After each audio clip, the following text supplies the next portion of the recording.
Because whenever you're ready to start the show, go for it. All right, welcome back. I'm ready. Hi, I'm Lourdes. And I'm Eric, but you can call me Tello.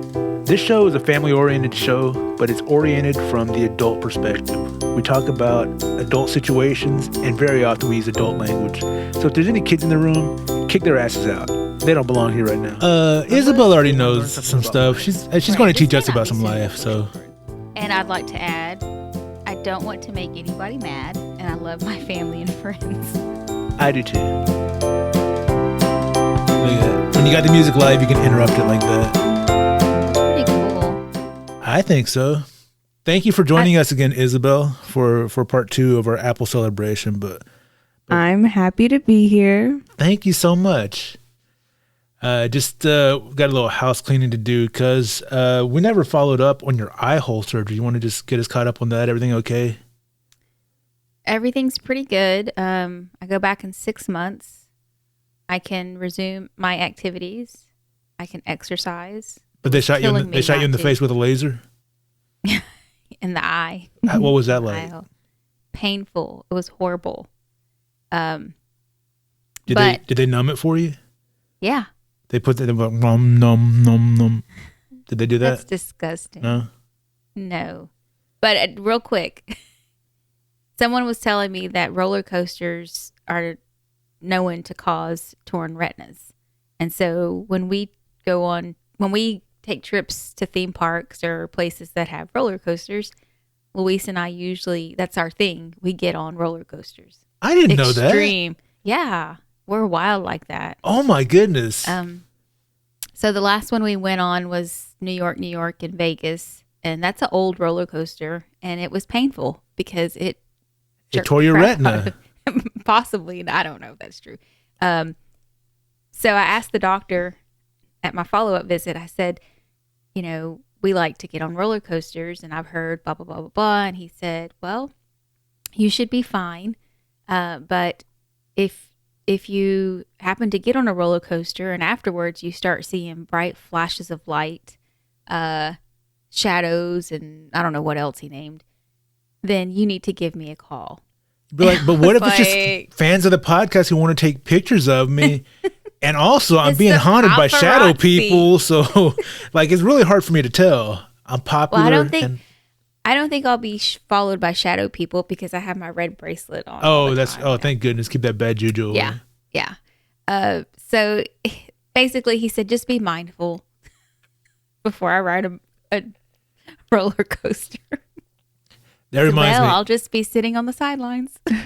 If you want to be scared of amusement parks, watch a documentary on HBO called Action Park. This park was so dangerous. This park was so dangerous. It used to be called Class Action Park. People nicknamed it Class Action Park. They were getting this hell suit out of them. Yeah, it was the rides were designed by mostly, not mostly, but a lot by the guy who owned the park, who was not an engineer, and by people who were shunned by other amusement parks because they were questionable. So people got hurt on these rides a lot. And unfortunately, they had a few deaths at the park as well. How are they even operating? The guy was just connected to the right people and, just greased the right palms. But just if you get a chance, watch it. It's crazy. Action Park? Yeah. It's on HBO Max. Check it out. Just real quick, there was one part. They were testing a water slide. And it had this loop at the end. I think it was called a shotgun something. I forgot exactly what it was called, but they tested it first with dummies, and the dummies were coming out on the other end in pieces. So they had to make some changes to the water flow and whatnot. So then they started pressure. So they decided, okay, now we need to test it with real people. Who do we have? The employees. So the guy was like, if you want to make $100, test this out. Dang. Oh my gosh. That's something my son would say. Yeah. So, Luis is always. So these were kids. These were teenagers running the park. So they were like, okay, yeah, $100. So some of them went through and got $100. I think one of them said they blacked out. But as the testing went on, some of them started coming out with scratches and lesions on their body, and they're like, "How is this happening?" So there was this hatch they opened up so they could check, in the loop. They found people's teeth stuck in the hatch. Oh. Yes, it's crazy. Stop. Yeah, check it out. Action Park on HBO Max. It's wild. Are you okay, babe? Do you need to get out? No, I'm There's fine. children. Okay.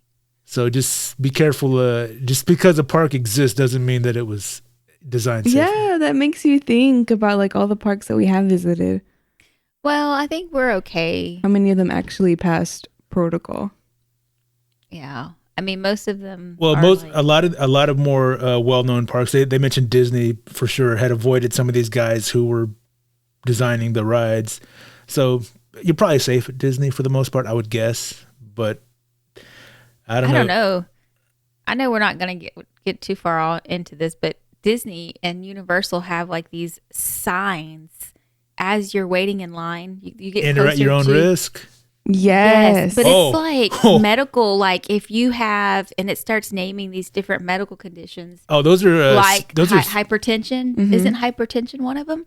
those are CYA clauses. Oh, it's everywhere. You know And then the CYA? guy, cover your ass. Yeah. Yeah. Yeah. Mhm. I used to have a CYA folder at work. Did you really? Yeah. They always mention it Is at that- work as well. Is that for when you You had have a to hole in cover your your pants ass. and you just put it over, put the folder over the hole?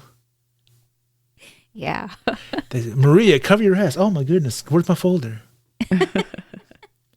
That's funny. No, but your eyes okay. You just got to be careful with your roller coaster rides. Yeah, I can't box anymore. Wait, no how are you more going to wrap blows your or- Christmas presents? I don't know. Put them in bags. No contact sports. Oh, No more boxing. blows. No more Poor blows. Luis. Right. He can't hit me no more. Oh no, you said no more blows. I'm sorry, Isabelle. Gross. Right? That's your mom. Tell her to quit being so gross. That's so weird. Anyway, and just to follow up, I sent you something that was posted on our YouTube channel about the Superstitions episode. If you don't mind reading that. Of Oh, by the course. way, I don't think we advertise it enough, but if you're listening to this on audio, if you want to see my ugly face or Lord, this is questionable face, just check out our YouTube, youtube.com/campfyre. That's CAMPFYRE. Because we have a video to accompany our podcast. Yes. Now, Okay. with that hole in your retina, can you read what that says? I can because I'm nearsighted, so I can bring the phone close enough to my face without Quit putting it bragging. I have to put the phone farther away from my face. Pretty soon my arms aren't going to be long enough for me to be able to read it. Stop. Are you shrinking? No, I have to pull it farther and farther back for my eyes to focus on it. Oh. Are you shrinking? Are your arms getting smaller? I understood you, Eric. Thank you. Okay, so this is a comment based on our episode of the Superstitions. Yes. So red bracelets, safety pins, salt over Eggs. the shoulder, eggs. Rubbing huevos on your face to protect you from ojo. Yeah. Yerba buena. Not Which going is- outside with your hair wet. Yeah. Yes. The list goes Don't on drop the and on. tortillas. Yeah. Don't cook rice while you're pregnant because it'll come out raw. So we have a comment. Listener listed old Cajun superstition is to drill a hole in a dime and wear it around your neck to ward off bad spirits. What? I've never heard of that. Well, we're not Cajun, but we live close enough But to we Cajun live, country. yeah, Yeah. yeah. I've never even heard know of it either. That I've seen people. I know some Cajuns do wear a lot of like incense. What? Not incense.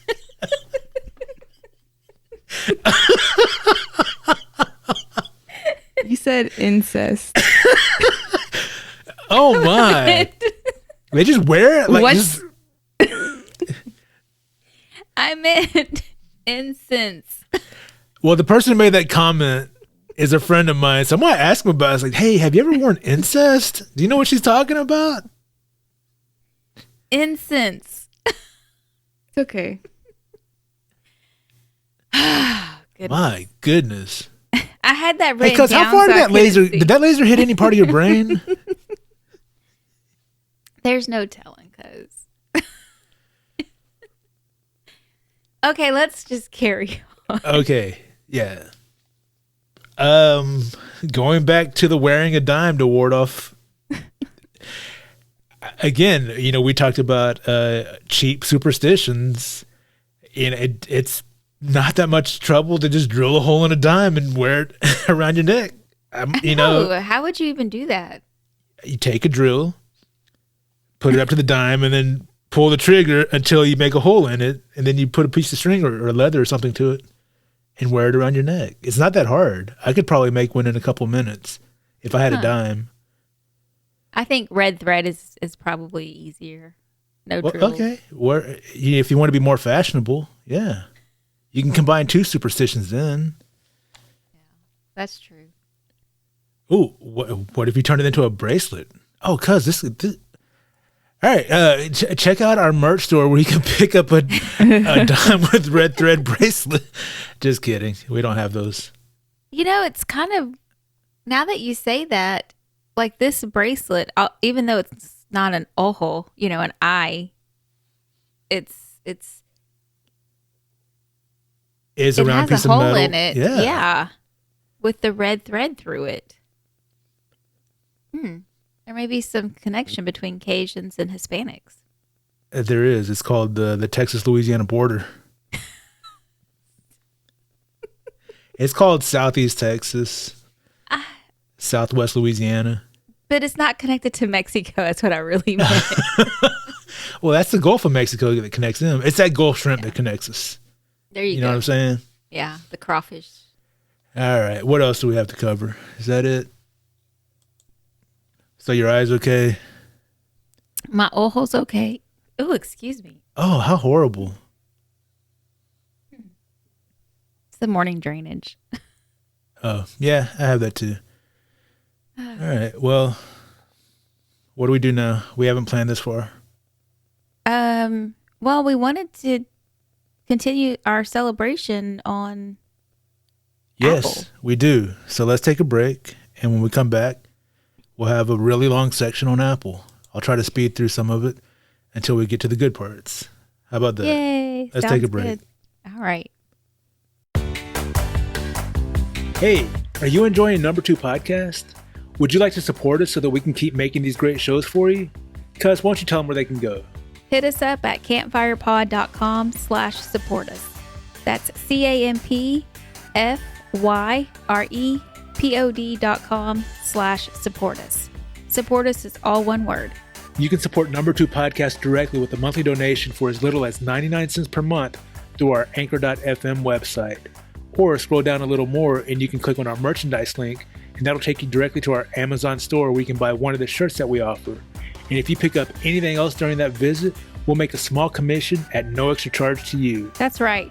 Listen in style, pick up a badass shirt, support us at campfirepod.com/support us. That's campfyrepod.com/support us.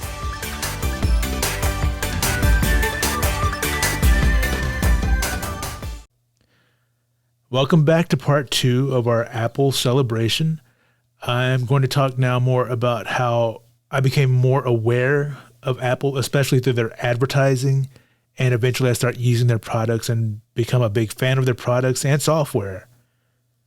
So one of the first things that I remember was they had done a commercial for their, they had a commercial campaign called Think Different. When Steve Jobs came back to the company and there was a time when Apple was like on its way out. It was almost non-existent. It was poorly managed. They really didn't know how to plug themselves into the market. PCs were dominant. And then Steve Jobs comes back and turns it all around. And they release an ad called Think Different. And this was a really iconic ad.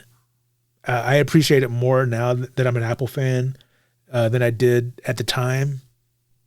It was a 1-minute ad. It was black and white, and it featured 17 iconic 20th century personalities. It had Albert Einstein, Bob Dylan, Martin Luther King Jr., Richard Branson, John Lennon with Yoko Ono, Buckminster Fuller, Thomas Edison, Muhammad Ali, Ted Turner, Maria Callas, Mahatma Gandhi, Amelia Earhart, Alfred Hitchcock, Martha Graham, Jim Henson with Kermit the Frog, Frank Lloyd Wright, and Pablo Picasso. Damn. So, geniuses. Yeah, like just people Legit, who yeah. people who changed the world. Yeah. And they had a voiceover on this ad, and it's really moving. Like, it never once mentioned computers, never once mentioned products. It was like a genius marketing thing, and I wish I could play it, but I have the copy that they read over it. So picture in your mind the black and white footage of these people just, they weren't filmed specifically for this commercial, because some of these people aren't alive anymore or weren't alive at the time. Yeah, but it said something. I mean, it had so much meaning behind it. Yeah, and this is what the voiceover read. Here's to the crazy ones, the misfits, the rebels, the troublemakers, the round pegs in the square holes, the ones who see things differently. They're not fond of rules, and they have no respect for the status quo. You can quote them, disagree with them, glorify or vilify them. About the only thing you can't do is ignore them, because they change things. They push the human race forward. While some may see them as the crazy ones, we see genius, because the people who are crazy enough to think they can change the world are the ones who do. And then it fades to just the Apple logo, and it says Think Different. Damn. And this Think Different ad that was just kind of signifying that things were different at Apple now. And it really kicked off this whole new Apple identity, Think Different. And it attracted a lot of like the creative type who were already primarily users of Apple products, but they came out with 4 main products: personal and professional. So under the personal category, you had your desktop and your laptop. Under the professional, you had your desktop and your laptop. So they were going to focus just on those 4 products, and they put everything they could into those. And it really, that's when you get the iMac, the iBook, and then your pro level, I think it was the Power Mac at the time, and then your PowerBook. I don't remember exactly, but that's when the company started to turn around. And then in 1998, they introduced the iMac. And do you remember the iMac? Isabelle was born. Oh my. No. Mm-mm. Okay. I don't remember, because I'm not, I don't use Apple, so I don't. Well, it was an all-in-one device.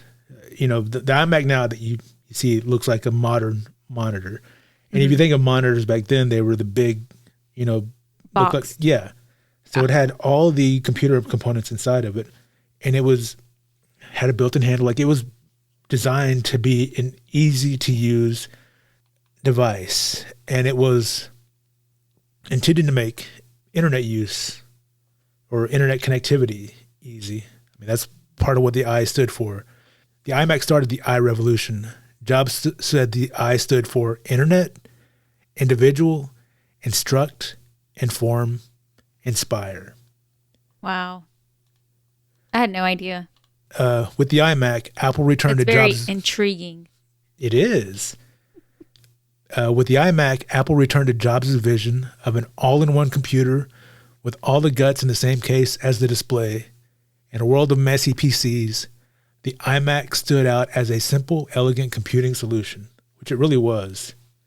Like, at the time, they looked like toys. I was a PC user. I was like, oh, you can't upgrade that thing real easy. It's not that powerful, but it looked good. Yeah. It was. Yeah, but you think a lot towards cost too. That's what, to me, like if you're looking at something, like you said, you want to buy something, you're going to look at the costs. They were expensive at the time. They still are.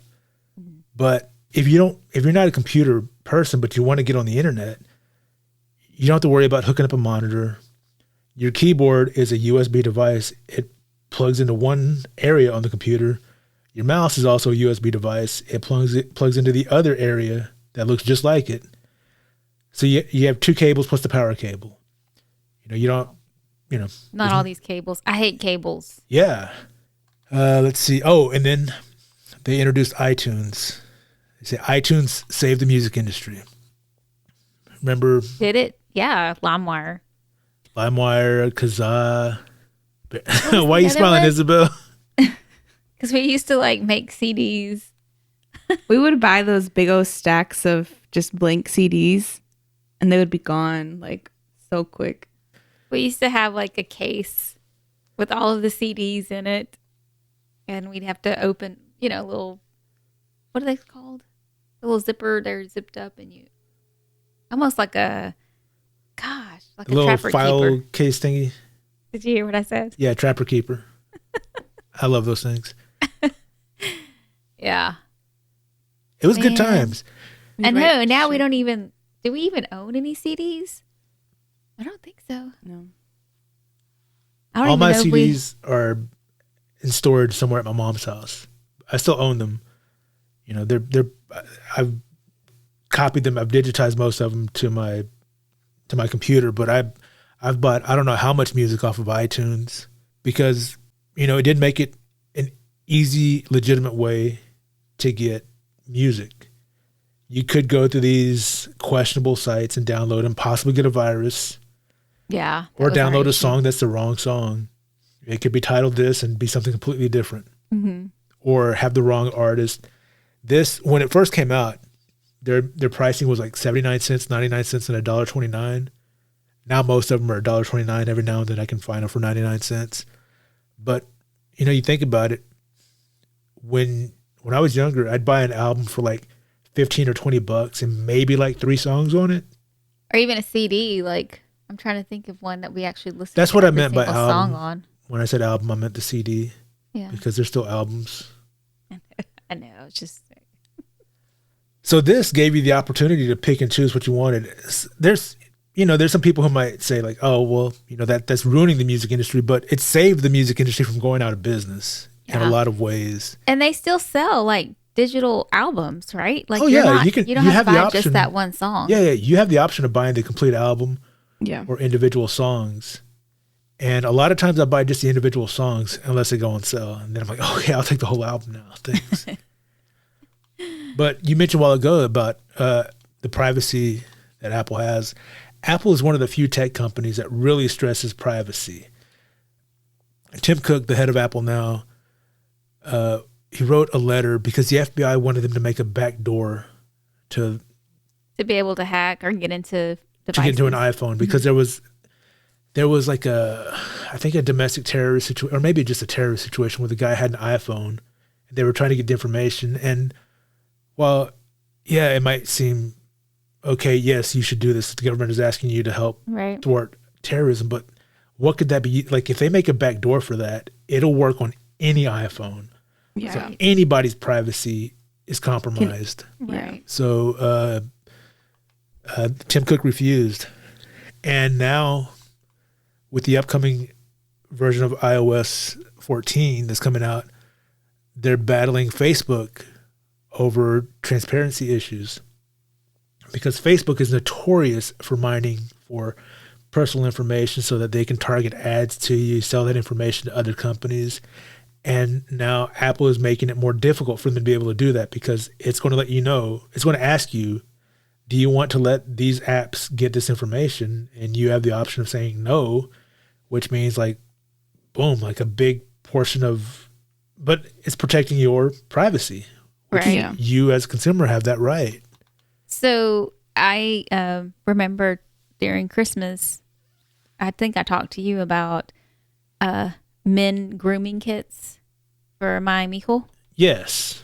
Ball Not to shavers. put all his business. Yeah, but yeah. And before you know it, I go on my phone and Facebook starts populating all of these men grooming kits on my on my feed. Yep.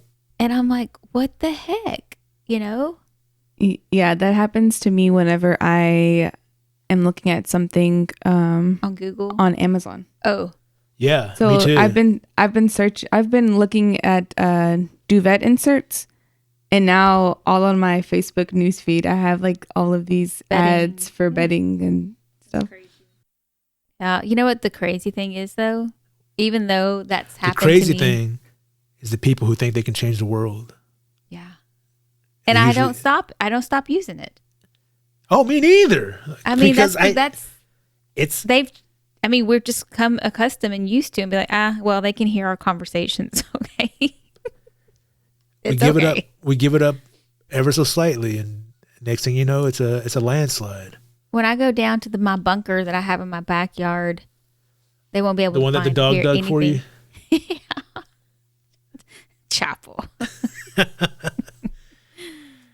Oh. Okay, so this isn't a big innovation that affects all computers, in my opinion, but it is something important. And I think as time goes on, it'll become more important.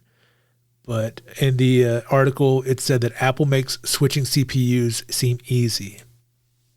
So Apple used to make their own processors with Motorola called the PowerPC. And then when Steve Jobs came back, they switched to the Intel processor. And that's what we've been using for like the past 20 years now, I think.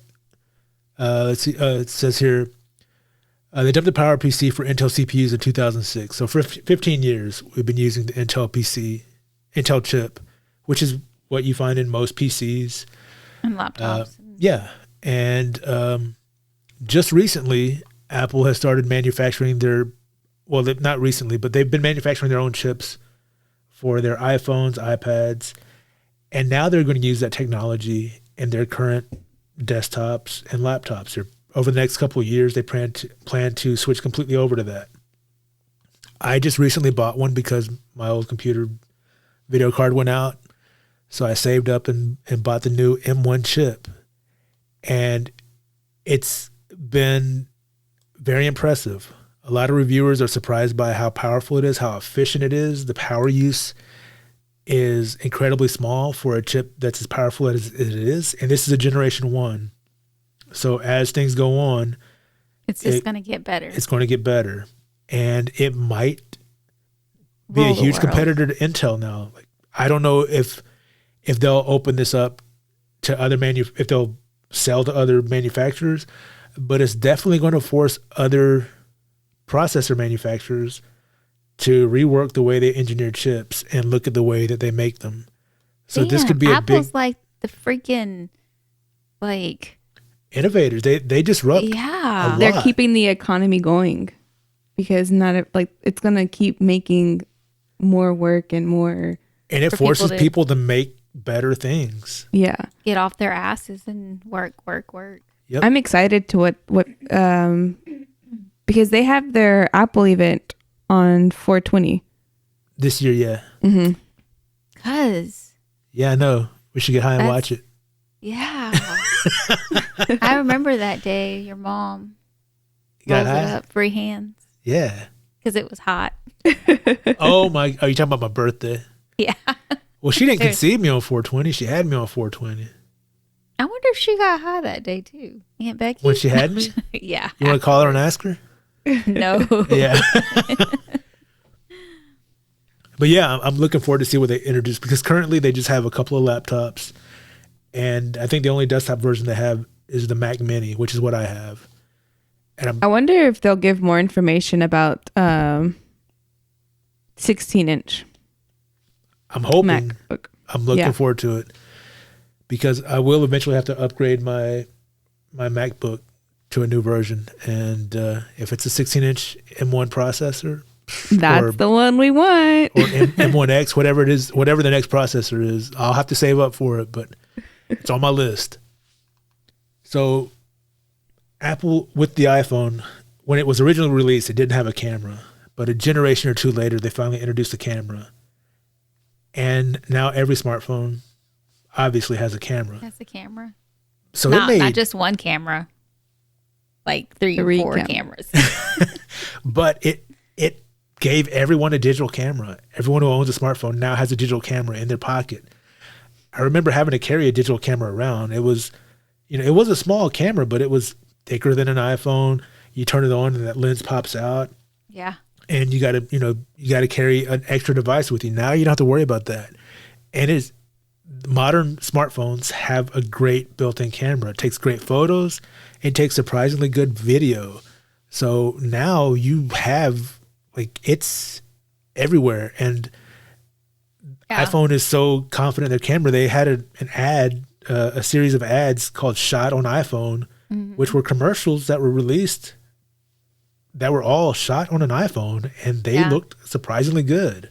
Isabelle she took photography in high school, and I bought her like this freaking badass Canon Nikon. I'm sorry, Nikon camera. That's where Isabelle and I split. I'm a Canon user, and she's a Nikon user. Yeah. Well, I don't know that she even had a choice. I think I just bought it. Yeah. Oh. That was the deal. So it was your fault. Yeah. Again, looking at price and cost. And didn't even think once to consult me. No. And I it was set you straight. expensive. She was so mad at me. Why? I think it was like a $900 kit. Like everything. The camera, the 800. It was $7. Okay. You could have gotten a Canon for $700. And it had It came with 2 lenses, the case. Your regular starter package battery. Yeah. And she used that, I guess, 2 years photography? I still pull it out. Yeah. She still uses it. But before I knew it, her iPhone was basically taking the place of that Canon. And it has for a lot of people. I've heard of reporters taking classes now because they're having to become their own photographers. Yeah. And I've seen behind the scenes stuff of reporters, like news reporters on TV, with a selfie stick reporting into their iPhone. Yeah, they're holding it up. It's crazy, like what it's become. Freaking Apple, man. Yeah, I mean, for better or for worse, but it's just pushing technology and making things better for the consumer. Now, because this is one that affects both of us. All right. Okay. Apple really enabled the podcast boom. Podcasts existed, but I remember in the early days when I would download a podcast, I would have to know that the podcast existed first and go to their website, and it was set up like a blog, and there would be a file that I could click on to download, and then I'd bring that and load it up into my MP3 player. Apple consolidated all of that and built it into iTunes. There was a podcast section, and you could click on that, and you could just see a list of podcasts that existed. Was Apple the first one to do that? Right. I mean, because like now we have Spotify, we have all these other Spotify platforms. didn't exist at the time. And I'm talking about how Apple made an impact on the world. Yeah. I just so didn't know if they were like the first... 5th or 10th person to do this, they wouldn't really be that impactful. Yeah. He has a point, Mom. So stupid question. Can we cut that out? No. So before Apple Podcasts were just audio blogs. But with the release of the iPod and iTunes, Apple made podcasts accessible to the masses.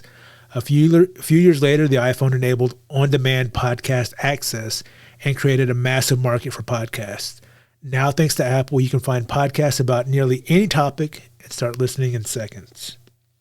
Damn it. And Num2 Pod. Well, it's number 2 podcast if you search for it on Apple number Podcasts. 2 Pod. Yeah, that's what I meant. And it just made a one place that you can go to search for your podcasts.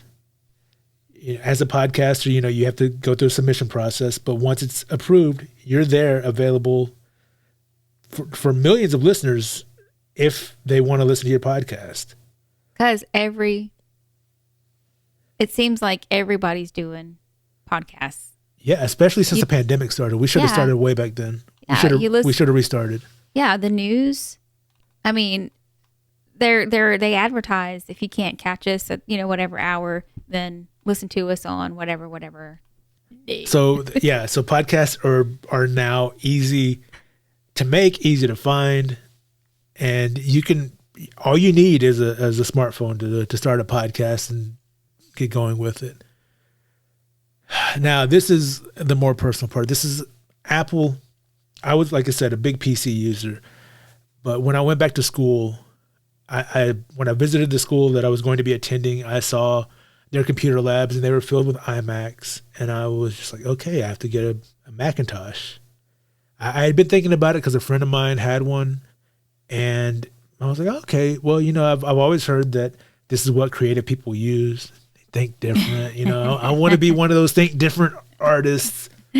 Changing the world. So I bought my first Mac Mini, 2012, and it was a little bit to get used to, as you know, it's a little bit different from Windows. But for me, the interface, the look of it was so much prettier than a Windows PC. Like, it had rounded corners, round buttons. It didn't have an X and a dash. It had red, green, and yellow, and you intuitively knew what that meant. Yeah. And the built-in software that came with it enabled me to start pursuing my old artistic desires. Like, it came with iMovie built in. Wow. And some people might say, well, Windows had their movie maker. Their movie maker was shit. It was not intuitive. It was garbage. iMovie was so much easier to pick up and learn. And it just, you could make with very simple edits, you can make a pretty good looking movie. Especially if you had an iPhone. I didn't have one at the time, but I had my Canon camera that I recorded video with, and I loaded it up, and it was just so easy to go through and make my edits. And I was, playing with the stupid transitions and thinking I was doing something big, and just inspired me to keep pursuing that. And most of my homework for art school was done on my Mac. If it wasn't at the computer lab, there was very few software that I used that was PC only. It was maybe one or two classes, and I had to do that at school. But the rest of it, I got the software from my computer, and I did it at home. And it was... So, A La Muerte, was that recorded on your, like, an actual video recorder, or was it an Apple product? That was recorded on my Canon camera. Okay. But I edited it on my Mac. I did the effects. The title effects were done with Adobe software, which is available on both platforms, but I used it on my Mac. Adobe Photoshop first was available on Macintosh only. It wasn't created by Apple, but it was something that started initially as an Apple Mac only software. I just found it to be so restricted. In what way? Just limited. But I'm starting to understand more and more why. All right, you said you found it restricted, and I said in what way? You said limited, which is just another word for restricted. Could you give me a specific example? Yeah, like if you wanted to download an app, it had to be like I'm just gonna give you an example of That's what I'm asking for. There's a rosary app. Okay. Okay. It's not available on iTunes, but it's available on Samsung. So it's an app that we like to listen. I mean, that I listen to.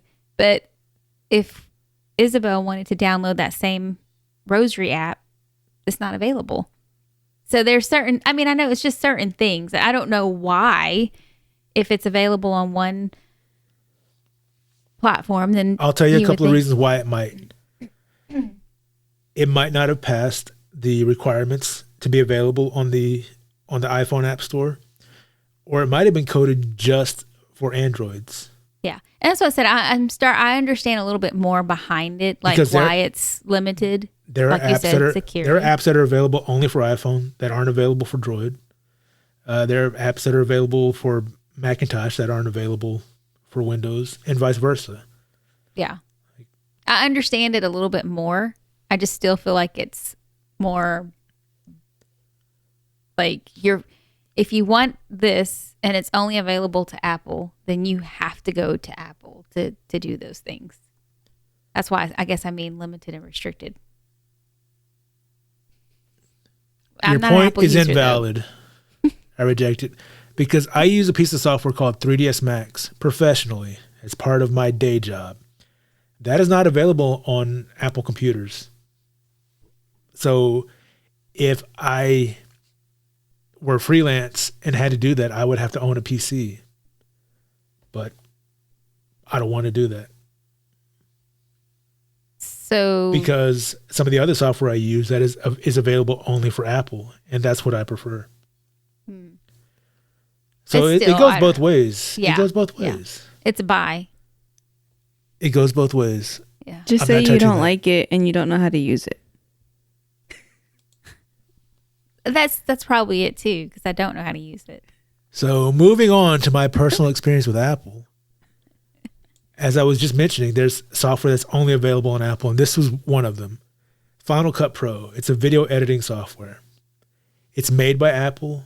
I remember in the early days of independent films in the 90s, like it was one of the big things. I'd watch behind the scenes stuff, and they were all talking about editing on Final Cut. So it was, for me, in my mind, like to that point, like if I could get Final Cut, I can start making my movie. I can start being an independent filmmaker. But at the time, I remember seeing it in the store, and it was like $1,000 for the software. Yeah, you could buy a whole new PC. Well, that's what I was thinking. I was like, $1,000 for the software, and I have to have an Apple computer, which I can't afford that. I can't afford the $1,000 software. There's no way I can afford the Apple computer. So now you skip to 2012. I have an Apple computer. I'm on Apple's Mac store. I mean, their app store, the Mac app store, and I see Final Cut Pro for $300. I'm like, that's way less than the $1,000 that it originally cost. Damn. So I saved up some iTunes gift cards, and then around Christmas time, they had gone on sale someplace for like 10 or 15% off the face value. So I, charged some and saved up until I had enough to cover the cost plus tax, and I bought my first professional video editing software for Is that Apple. how you edited the A la Muerte? Yes. Interesting. No. I don't Which remember. is it? Yes or no? It might be both. I don't remember. I might have used Adobe Premiere for that, since it was a school project. No, seriously, because I had to use the software that they used at school. So it might have been, but for our podcast, for everything, for my own personal projects, I use Final Cut Pro to edit. And when I have the money to make my first short film, I will edit it on Final Cut Pro. Wow. Yes. What if they come out with another Premiere Cut Pro? Premiere Cup. Somebody's going to get sued because they're using two intellectual property names. They would never be combined. No, I mean, Adobe's making, good leaps with their Premiere software, but their software, you have to pay a monthly subscription fee to use. I paid $300 in tax And it's done. one time 9 years ago, and every update since then has been completely free. I haven't had to pay a monthly subscription to Apple for that. I hope they never change that model, but if they do, at least I have this software I could still use. Damn it. And for me, the other thing, Apple's ecosystem made it easy to share photos, video, audio, screenplays between my Mac, my iPhone, my iPad.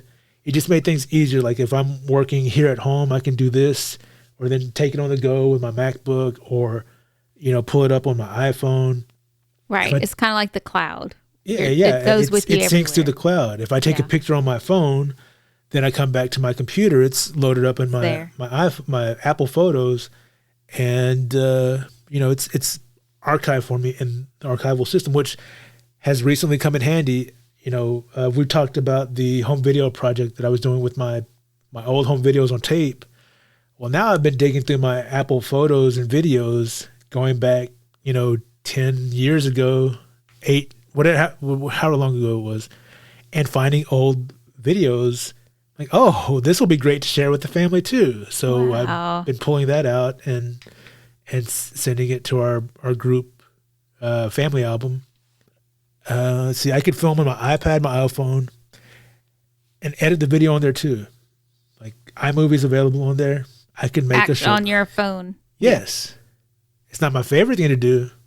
Yeah. I prefer to edit on an actual computer, but it's possible.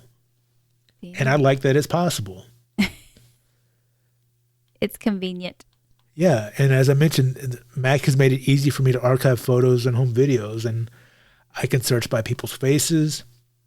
I can search by names, dates, locations. It's really made it easy to kind of take a trip down memory lane. And Isabelle, when did you start using Apple products? Or what was it that made you choose Apple over other? So my introduction to Apple is pretty similar to yours.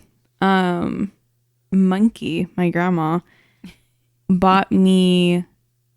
She bought everybody, like all of the cousins, one, but it was a iPod Shuffle for our birthdays. And I looked it up, and they now go for like $120, $150. And at that time, I remember it was $50. Yeah. For this little blue square.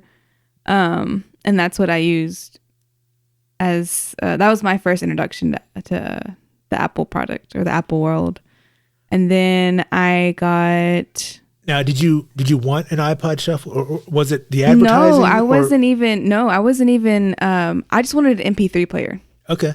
And I remember us having this whole conversation with the guy at Target, and he was like, "This is the one that you want. Like, you're gonna want this one." And then he was like, "What color would you like?" And I chose the blue one. Oh, nice. Yeah, and ever since then, after that, I wanted the iPhone, and I got that like in 8th grade. It's like the iPhone 4, the iPhone 5, something like that. My first one was the iPhone 5C, which I have here in its case. Oh, the other thing I didn't even mention is like the packaging. I love the packaging on Apple products. Yeah. Like they take design very seriously, from the actual products to even the packaging of it. And you can see their influence on, like, Amazon, I think, is kind of or Google especially has taken a page out of their book. But, it's a very simple, sleek. This was the 5C. This came in a little plastic tub. But it's almost like it's made to last forever. Well, I mean, the design is very minimalistic. It's kind of timeless. But, like, this was the Apple TV, the 2nd or 3rd generation. And it's just a picture of what's inside. Yeah. With a little bit of information. There's some more information on the back, but it's not like crazy. And then, of course, you have all your legal stuff on the bottom. But my current iPhone, again, simple design, nice and clean. Very sleek. Yeah, very sleek. And then you compare that with other electronics manufacturers. So when I got my new computer, I bought a hub to connect other peripherals, and you see it's similar, but there's more information on there. Yeah. You turn around, like, it has some, but then, like, you got all this, all this, all this. Damn, that's kind of like the earbuds that I bought. Mm-hmm. It's very similar, and even with the Google products that we've bought, it's the same thing, but very minimal on Google. Yeah. Or my new Bluetooth headphones, which, you got the product, you got somebody using the product, you got the product and all this stuff. And it's just, I don't know, Apple, their design is really. That looked like a penis on the box. It looked like a what? Penis. What? Did you see it too? I didn't see the penis. Right there? No. The back, the other side. This? Yeah. Like when you did it so fast. Not that way. It was, it just looked weird. It's headphones. But it's just one angle. What's on your brain, cuz? I thought it was weird that there was a guy on there. That's what I thought you said that's what I thought you were referring to. Oh. Isabelle, what do you think about your mom's dirty mind like that? She's wild. So you see all that stuff on there, and then my new computer, the Mac Mini. This is it. Wow. It's the picture on the box. That's it. Look, one side, completely Clean. empty. The other side, the name of the product, Wow. empty, the name of the product, and then some legal stuff on the back. And then you open it up and you get what you see. It's just, Damn. I love their design. I love the design of their products. You know, this design, this iPod Shuffle is, 10, however many years old, and it still has a nice, Sleek, clean. yeah, it's still very modern looking, even though technology has advanced by a decade since.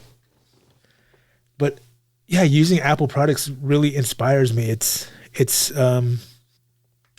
because like I said, I was a PC user for many years, and every time I remember having to buy add-ons for my computer to use the newer technology. When I bought my Sony camcorder, the one that I've been pulling the home videos from, I had to buy a card so that I could hook it up to it. But the iMac DV came with that built in. And built into it. Yeah. So technically, you're not really paying more for an Apple product. Well, technically you are. Well, you're paying more up front, but like you said, you've mentioned two things already, that upgrades are automatic and they're no cost to you versus had you had a Software, yes. yeah.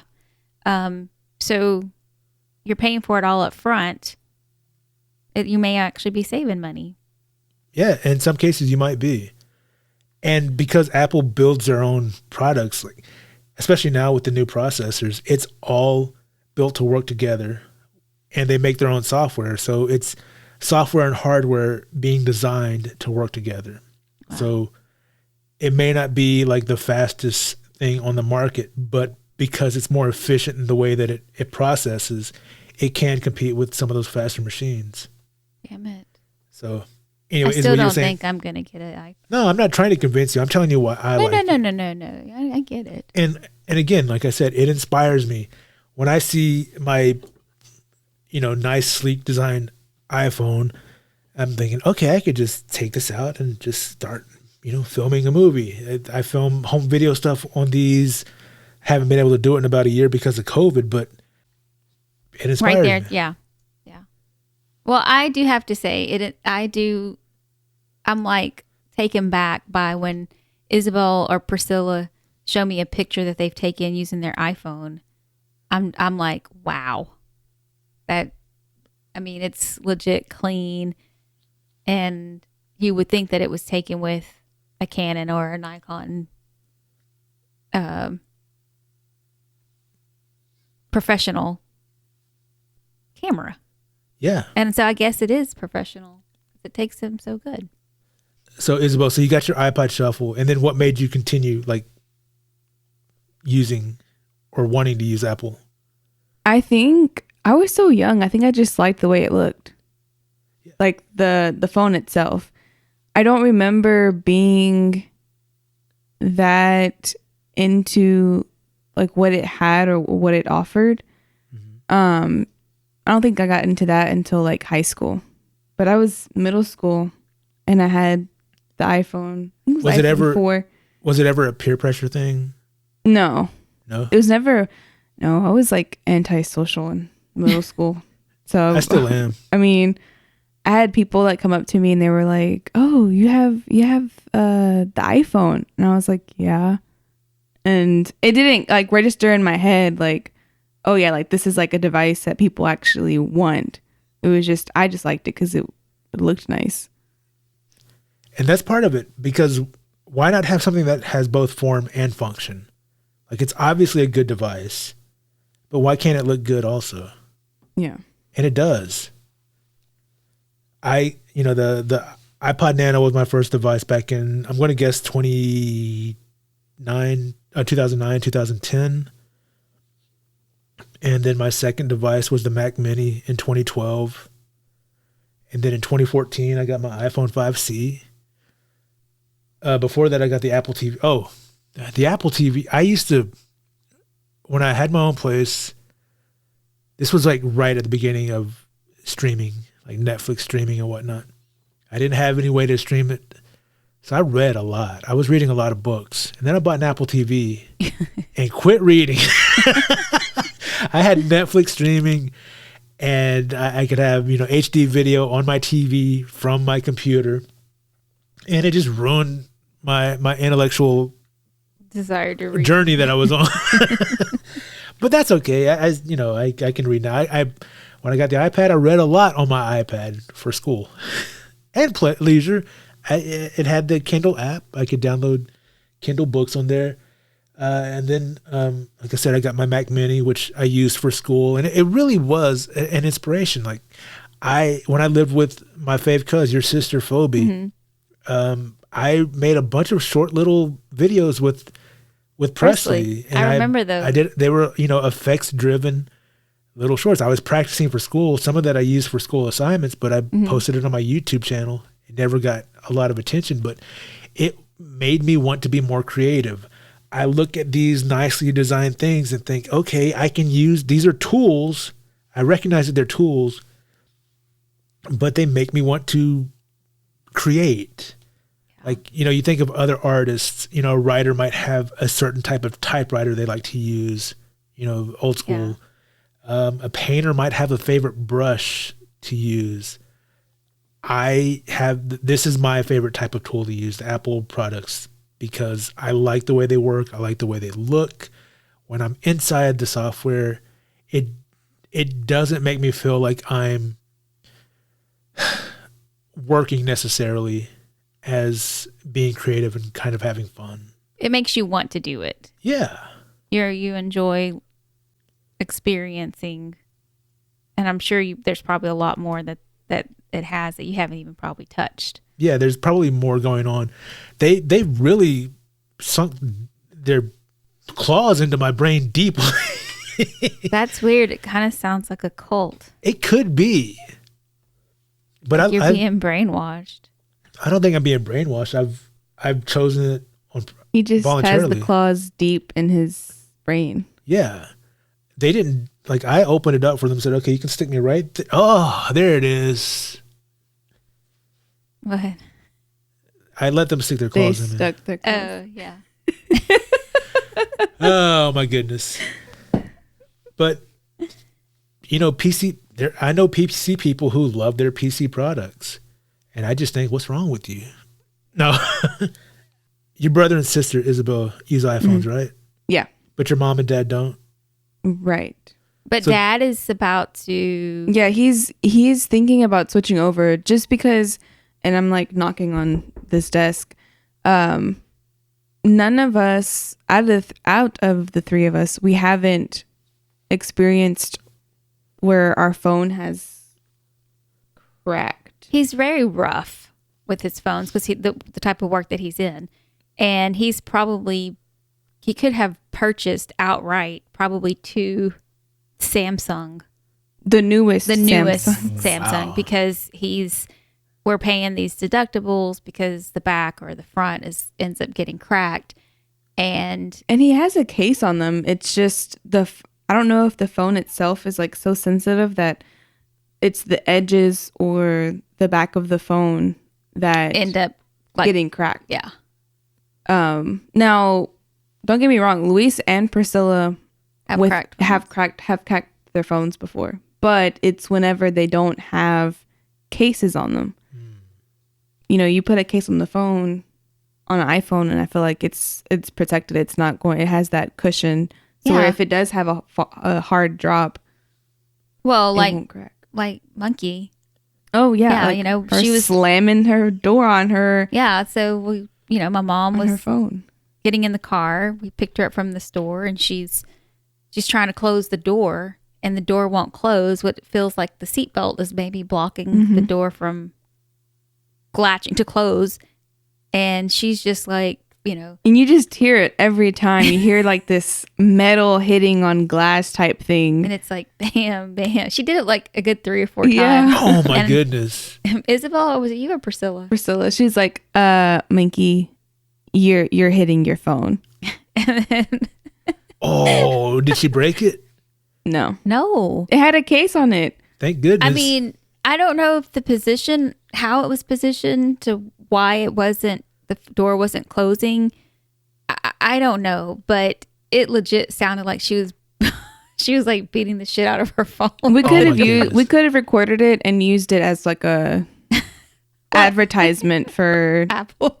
for Apple, for how durable it is. Oh, that's crazy. Yeah. And I was like, Mom, she's like, I just broke my phone. I was like, well, you haven't even looked at it. Do you want to look at it? And she finally did. And she was like, no, it's fine. But one thing that we can't really tie it to this or not, but we don't know. She started having problems With her speaker. Yeah. So we don't know if she damaged the speaker when she did If I had to guess, I'd say that's a good culprit to look at. That's where I would point the finger. That's where I would start the investigation. Like, But externally, there's no cracks on the phone. Nothing. that's cool. Yeah. It was funny. I'm because the products are so expensive. I'm super careful with everything because I'm too cheap to want to replace this. But yeah, I get a case. I always have a case for my phone. I know it makes it a little bit thicker and bulkier, but I want to protect this $800 investment, this $1,000 investment. And I don't understand people who buy a phone and then get like a $4 silicone case and be like, oh, that'll protect it. He's talking about me. Oh, Oh, listen to that. The train. I guess that's a good indicator of it's probably time to go ahead and close out. So what are the chances of you switching over, cuz? I don't know. I mean, I'm not like completely Peer against pressure. it. Come on, it's about peer pressure. Peer pressure. I'm not going to peer pressure because I'm sure if we went through and actually like researched about Windows and Android, like we would find that they in their own way also had like some push on like revolutionizing.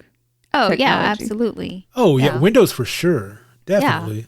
Yeah. I mean, So people can make the same argument as to say, Apple's done all this, but you can also say Windows and Android. Where Apple is like a closed off ecosystem.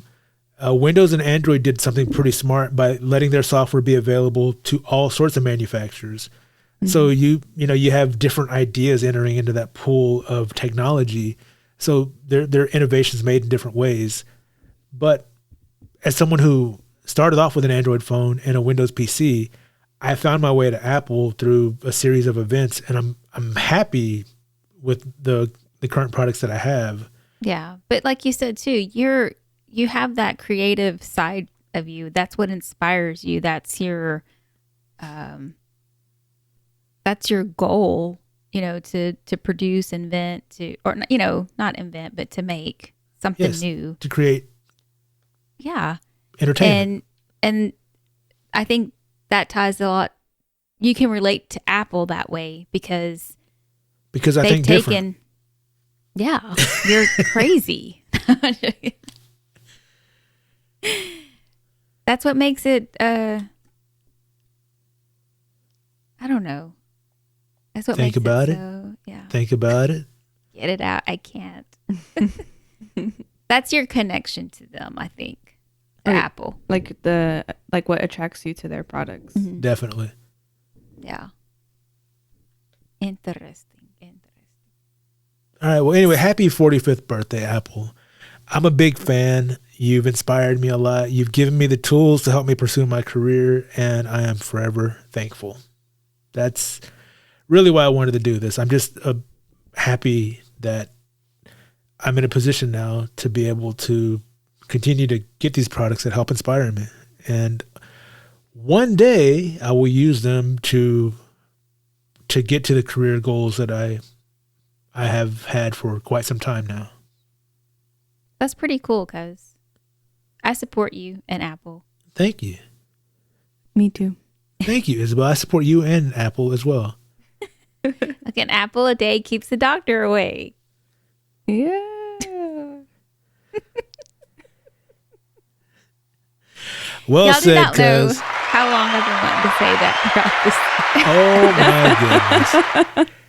Well, let's go ahead and close out. Anything else before we go, cuz? As always, mental health is very, very important to me. I'm not a counselor. I'm not a therapist, but I strongly believe in seeking help. You're not a Sometimes you don't patient realize either? it. I'm not a patient, but I need some therapy. I think my family and my kids need therapy, but Have we I do made too. that One day step? we'll be brave enough to make that step that we're encouraging people to do. Let's lead Yeah. by example. How about There you next go. show we find therapists? Okay. Sounds good. No, seriously, yeah. If you need help, please reach out. Family, friends, or actual therapist, probably your best bet. But if you need that encouragement or help to find that, reach out to your family, friends. Yeah. So don't you don't hold have it to, in. Yeah, don't go through this by yourself because you don't have to. Right.